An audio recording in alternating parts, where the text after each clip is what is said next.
नमस्कार। राज्यर समस्त गणशिक्षक एवं एसकेड शिक्षक शिक्षयित्री मानू मकर संक्रांतिर अभिनंदन स्वागत शुभेच्छा जनाऊँगी। आज भद्रक जिलार माँ धामराई निकट में राज्य संघर कर्मकर्ता दर्शन करी शिक्षक शिक्षयित्री मंगल कामना करने सहित राज्य बीजेपी सभापति श्रीजुक्त मनमोहन सामल महोदय को एक प्रतिनिधि दल साक्षात करथिलु।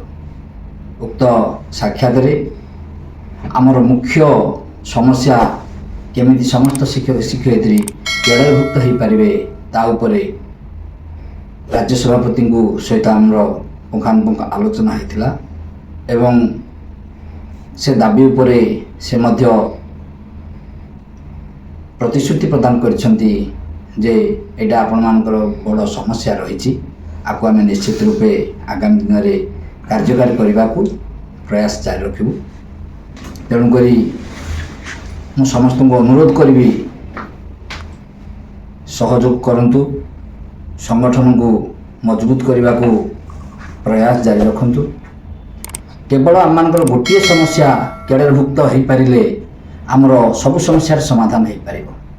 तार व्यतीत जदि केडरभुक्त आम हो पार ना ताल सब एमती विभिन्न प्रकार समस्यार सम्मुखीन होता, कार्यालय को दौड़ुवा, अवसर प्राप्त समय विभिन्न प्रकार समस्यार सम्मुखीन होगा पड़ुव।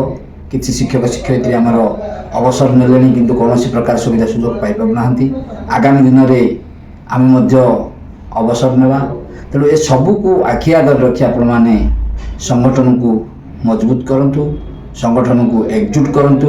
सारा राज्यर शिक्षक शिक्षयित्री एकत्रित होई ए जो सरकार रही से सरकार निकट में दाबी हासिल करी केमिति आम केडरभुक्त होगा से समस्तंकर सहयोग कामना करुच्ची।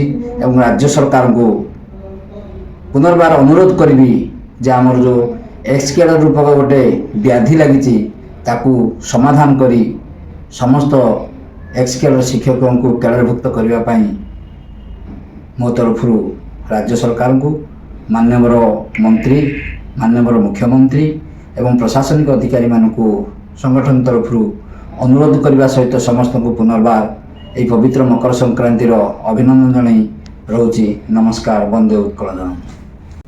नमस्कार। मुझे त्रिलोचन मिश्र। आपने समस्त जानते ओडिशा रे वर्तमान आपण समस्त गोटे कथा आम केमती केडरभुक्त होगा।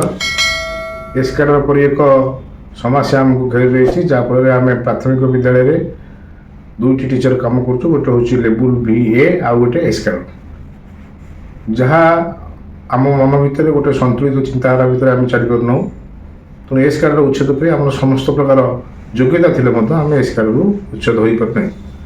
ये गोटे कथा कही रखे आपण मैंने दीर्घ 13-14 वर्ष किसी भी सेमती किसी पाई ना, केवल आमर प्रयास गोटे इनक्रिमेंट आम प्रयास गोटे इनक्रिमेंट पाई 13-14 वर्ष भितर आपने किसी पाई ना जहाँकि सरकार जो कार्य हाईकोर्ट आपको विभिन्न प्रकार समस्या को समाधान करने एस कैडर उच्छेद अर्डर भी कले 619 पिला मूल ट्रेन पिला रेगुलर हेल्ले SC ST पिला हाईकोर्ट डिग्री कले किंतु ये सब समस्या को समाधान करने कई बाट खोजना खाली किसी अर्थ आदाय विभिन्न प्रकार पिला मिछ कथा कही आगुरी आप जानते गोटे एस कैडर गोटे किसी नुह आम तो उठेदेव 2 मास भर उठीजो एमती गोटे समस्या आसला आपने कही मत से कथा कले ना खाली किसी लुटिवा ढंग को नहीं संगठन चलती कि गोटे कथा मुझे आज कही रखे मकर संक्रांति अवसर में आपण मैंने जब न लगे संगठन आगे गनी आप एस कैडर उठी पार नहीं।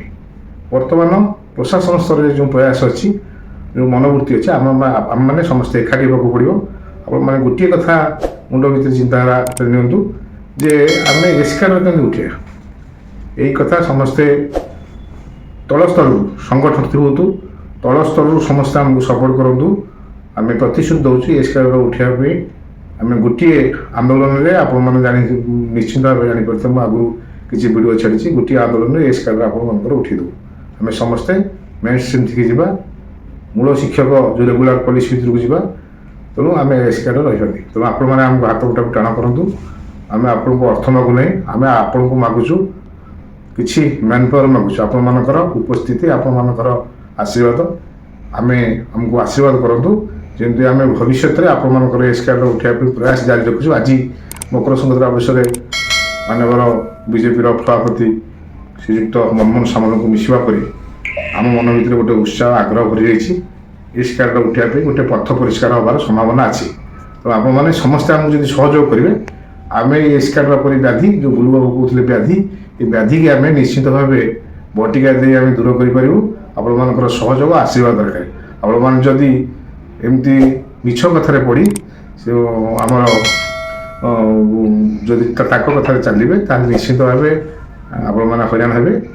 ଆଗରୁ ହଇରାଣ ହେଇ ଚାଲିଛନ୍ତି, ଏବେ ବି ହଇରାଣ ହେବେ। ତ ଆମକୁ ସପୋର୍ଟ କରନ୍ତୁ। ରୁଟ୍ ଲେୟରରୁ ସମସ୍ତେ ଗୋଟିଏ ଚିନ୍ତାଧାରା ଭିତରେ ସ୍ଲୋଗାନ ଦିଅନ୍ତୁ, ଏ ସ୍କାର୍ଡର ଉଚ୍ଛେଦ କରିବା ଏବଂ ରେଗୁଲାର ପଲିସି ଭିତରକୁ ଆମେ ଯିବା। ତେଣୁ ସମସ୍ତଙ୍କ ସହଯୋଗ କାମନା କରି ମୁଁ ମୋର ବକ୍ତବ୍ୟ ଶେଷ କରୁଛି। ଜୟ ହିନ୍ଦ, ଜୟ ଜଗନ୍ନାଥ, ଜୟ ଭାରତ ମାତା।